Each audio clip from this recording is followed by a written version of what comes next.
We're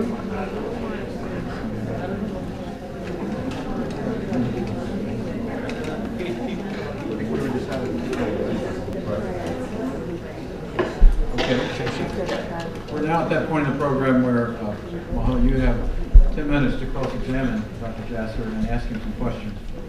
I'll do the same. Okay. Do you have some questions for Dr. Jasser? My questions are going to be simple for Dr. Jasser tonight. I would like to start first by asking Dr. Jasser,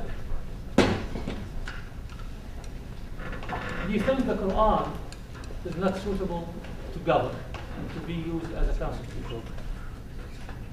In my home, it governs my home, but I do not believe the Quran or any religious book is suitable to govern, because that empowers the theologians. Because our governments are based on reason, on the fact that anybody has access to government to argue laws based on our ability to convince each other that they're the right law. The moment you use scripture only as the source rather than a source, you empower a theologian to say that's not what God meant. What God means to me, when I read the Quran, God's talking to me personally. When I pray, I'm talking to God personally. In government, we're talking to each other. The moment you get God into that conversation in government, especially a specific scripture, you empower theologians to say that, well, I don't care what you guys are talking about, this is what he meant, so this is going to be the law. Not to mention that it's a bit of, as we say in Islam, munafiqeen, or hypocrisy, to live in a society where if Christians today, where you live, you're a minority, Christians are a majority, how would you feel if America used canon law and actually you lived under Christian law as it existed in the 16th century or 15th century? I think you wouldn't like that. So it's sort of hypocritical to live as a Muslim free to do whatever we want and then turn around and say, well, if Islam came to be, it'd be this utopian type of government that is God's government, so don't worry about it. Well, you say if clerics interpreted the Quran and the laws of the Quran, it will be dangerous for other people and different faiths, different people from different faiths. In the Islamic history, are you aware that every faith was protected to practice to the fullest and were encouraged by the Muslims to practice their faith? Or do you know of any incident where a Christian or a Jew was denied his right to practice his faith and live by his book and by his faith? Give me one incident if possible.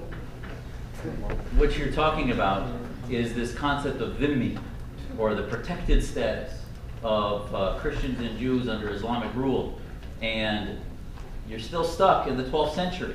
Bernard Lewis and others talk about that as being a golden age of the Jews, and certainly it was a tolerant period. But I'm not sure you understand the difference between tolerance and pluralism. The world has advanced in the West now, proven that pluralism is a better system than tolerance. Tolerance basically said that the Jews and Christians had a right to have their own law and live freely, build synagogues, build churches, and not be interfered in. The bottom line, though, is how did you know who was Jewish and who was Christian and who else was? Did they wear bands? This type of society is proven now that this society is better, where we have a government blind to faith identity, and that you don't have separate systems for separate faiths. And certainly I believe that the pagan Arabia that Islam came to under the teachings of the Prophet, there's no doubt that the Islamic governance at the time was in advance to the barbarism that existed under pagan Arabia. However, you have to catch up 1,400 years now to where the West has proven through their fight with theocracy that there's a better system. There's an enlightenment that we need to go through also. Help me understand this, please. You said I'm still in the box and you're out of the box. Show me out of the box. By abandoning the laws of the scripture, whether it is Islamic or non-Islamic. Let's take Christianity or Judaism, for example. You think a human mind or the human time can produce better laws for humanity than the Creator himself? That's what I'm trying to say. If there is a law in the scripture, you think a law, similar law, or in the same area, a man can come up with a better law than God has ordained. That's what I want to know. Last I checked, I'm not sure of any government people that speak to God directly. Do you know this? I know a few. So unless you're aware of a channel of communication between the legislature and God that I don't know of, you can call it God's law, but it's human law. Sharia, by the way, the word Sharia is not even in the Quran. Sharia is a human development of the Islamic world hundreds of years after the Prophet even existed. At the time of the Prophet, it made sense because he had somebody checking on him. The Quran has a number of passages where the Prophet's corrected, where God says, you know what, you committed an error here, you need to fix that. We don't have that luxury anymore. The minute the Prophet died, he didn't even name a successor because he said, your affairs are yours, you do among you as you please. This communication, this is the thing, is also Bernard Lewis has talked about what he describes as the Christianization of Islam. What's Christianity? The 13th, 14th century Christianity, where the priests and others felt that they needed to be intermediaries between the population and God. And I'm sorry, the West has proven that the best society, the most successful society, the most pious one, are where people are free to sin, free to practice, free to be pious, free to pray, and do what they want. And that actually proves to God whether you're pious or not. You want to create a sanitized society where government is God and people just are robots. And I don't think that that's religion. I think that's autocracy. Okay. You brought a point. You saved me sometimes. I thank you for that. That the Prophet did not leave any instruction to what kind of government the Muslim should have. So the door is open. Are you aware? All of the scholars and all of the Muslims in the world, they understand this clearly. And it is their choice to form a kind of government that's suitable for their society, according to their location and according to the time. Do you know that is allowed in Islam? Again, the intellectual gymnastics that I do on my own at home to feel comfortable in a secular republic with a constitution may be similar to what you just described. That makes me feel comfortable at home. But the bottom line is, if you're going to create a society in which atheists and Buddhists and Hindus and Muslims and Jews and Christians can all live together and have the same law, you have to live under common moral underpinnings and not under one theocracy. Because the problem with Sharia is not only your ability to make it seem like it has all the similar rules as this society has. The problem with Sharia is that even if you have one person that's Jewish in a Muslim state, that person has no way to argue law because they don't practice that faith. You need to have a law, a common language of law, for everybody to have equal access to it. It'd be like if I tried to argue Talmudic law, or if I tried to argue canon law. I can't do that. I don't practice that faith. So society needs to have a common constitution. So you can pretend that Sharia is, the same as the Constitution. Doctor, just for a moment, could you define for our audience quickly what you mean by Sharia in case people don't understand? Sharia actually in Arabic means the path. The path to water actually is what it used to describe. But actually it has become a term to describe Islamic jurisprudence, or the body of laws that include Islamic law. Actually, law in Arabic is qanun, but Sharia itself is sort of the body of Islamic jurisprudence that has been thought to be the body that would rule society under Islamic law. Just want to get that out there. Now, Dr. Jasser, you agree in any court system, in our system, under the American law, cases can be judged by a precedent, right? Are you aware of the story of the Christians and the Jews with Umar, the second Khalif of the Prophet, the ruler after the Prophet, and with Ali, the Jews? And are you aware it is mandated over the Muslims to give the Jews and the Christians, the people of the book, all of their rights to govern themselves under their own books and laws, totally out of Islam? Are you aware of that? I'm aware of the mechanism, the theocratic mechanism by which the Islamic law was applied under the Prophet Mohammed. And at the time it was in advance. I don't believe people were ready in the 7th century for secular pluralist society. You need a certain type of a deep morality in the community for government not to have to teach and inculcate theocracy and theocratic rules. But the issue is not the moral guidance and the moral purity of the Prophet. I agree with you on that. I teach my children that. The issue has to do with what applies in the 21st century. Which type of governance is better? And the reason this is so important to everybody here is that the minute you give credence to the establishment of the Islamic State, this is really what bin Laden wants. He wants to establish an Islamic State, and whether it's your Islamic State or his, he's gonna help you to do what you want, because once the Islamic State's in existence, these theocrats can hijack that. You can look at Iran. Iran's a democracy. It has an Islamic law system. The bottom line is it can be moderate, or you could have overnight an election happen where you have a nutcase like Ahmadinejad get into power, and then you all of a sudden have a theocratic autocracy which came into place by democracy. This is the problem with a system of government that doesn't have checks and balances for minorities of all faiths. Dr. Jasser,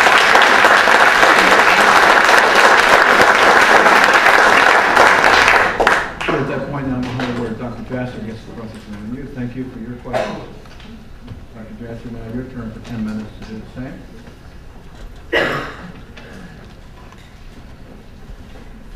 Mohamed, who do you consider as your mentor as far as the Islamic teachings that you've been teaching here? Great.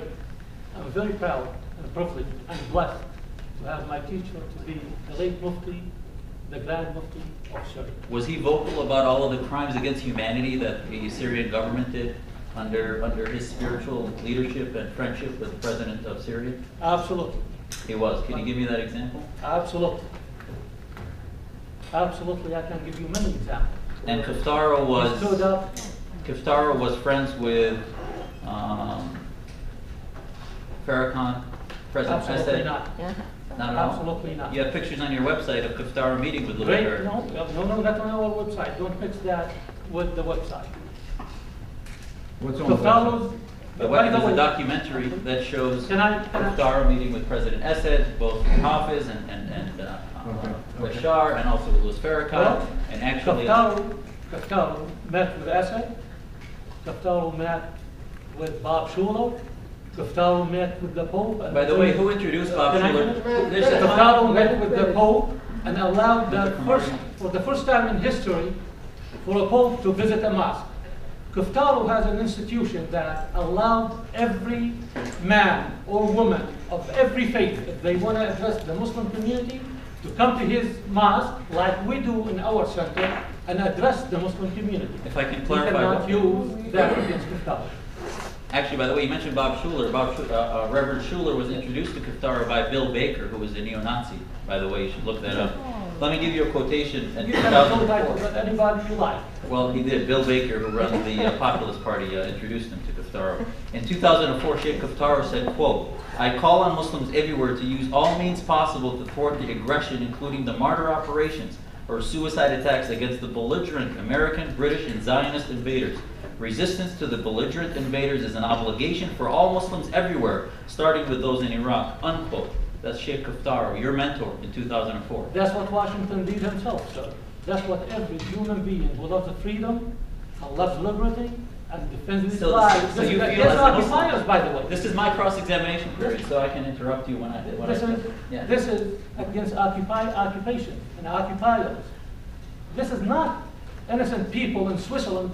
So therefore, the targeting of women and children, blindly, Kaftara, you go blowing to the up, website of Kaftara. that is appropriate? You will see that he's against targeting innocent women and children or any How do you non-combatant do? person. What's a martyrdom operation?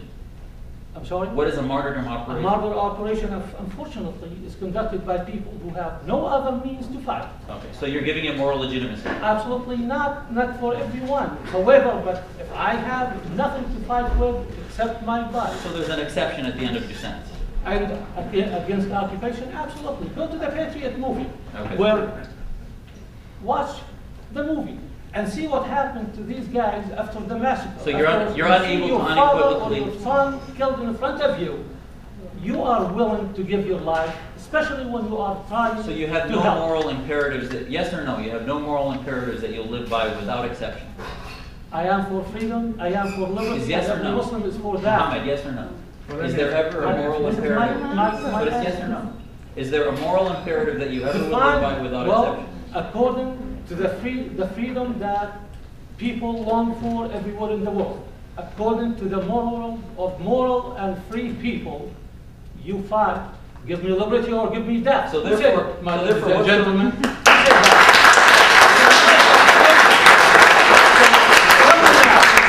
You're basically telling the audience, Give the this is lie. my cross-examination period, excuse me. You're telling the audience that tomorrow you may actually decide that the American taxpayers may become targets in your give me life or give me freedom demagoguery. You're absolutely wrong. So what's going to give them the Absolutely wrong. Obviously, you don't understand Islam and you don't understand. I the understand values of moral Muslim. imperatives that you either make yes or no. You can't say an if and We- or but. Time out, hold it, time out. I must ask, gentlemen, please do not talk over each other because we can't understand either one of you. Right. So I would like for one to ask a question, the other to answer. If I give the If you chance could to give answer. crisp answers, because he's apparently got rapid fire questions.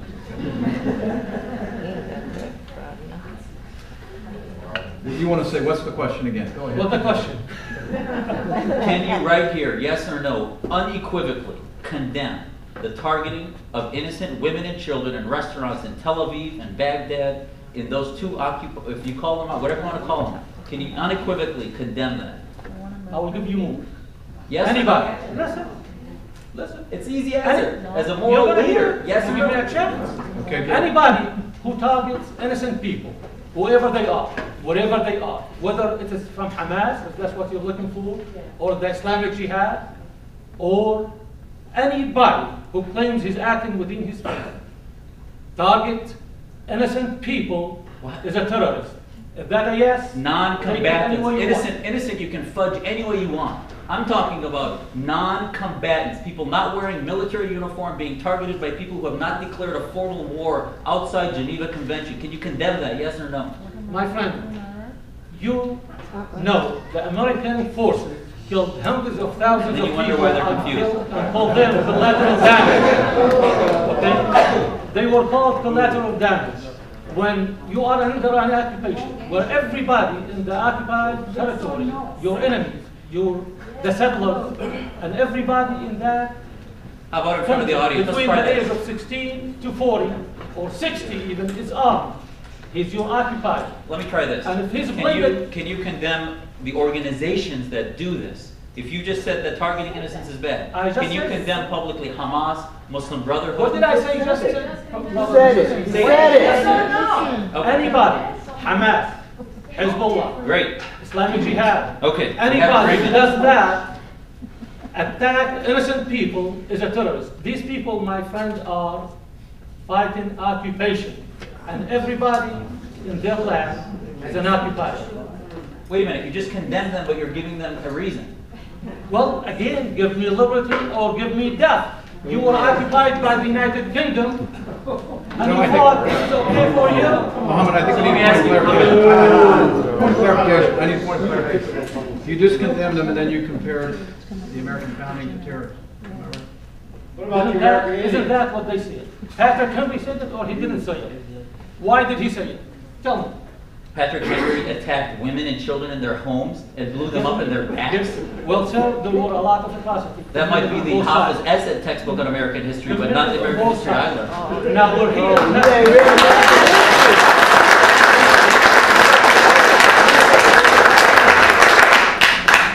Next question, sir. Doctor.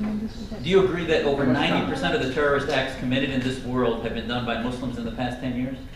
It happens in occupied territories again. Okay, so let me ask you, if we don't If you want to call, form organizations that are called Muslims Against Al-Qaeda, Islam Against Terrorism, how can these people tell the difference between you and the radical Islamists? my friend, every Muslim is against terrorism. We don't have to have an organization. This is what our faith tells us. That's it. It's clear. But obviously, some people don't understand that concept. Well, When we act up to that's why the we're here faith, tonight. We're going to understand by the end of the evening. Go ahead, you've got 2 minutes, doctor. we are against terrorism. Let me ask you something. In your version of the Islamic State, do you believe the world should be divided into Dar al-Islam and Dar al-Harb? Absolutely not. Okay, so you're Okay. willing to abandon that concept. Every Okay. concept. How about that the did not concept of- come- Let me clarify. Okay. Every Yes concept. is good enough. Every concept that did not come strictly from the Quran and it's in black and white or the teaching of the Prophet is up to debate, up to modification, and that's the beautiful thing about Islam.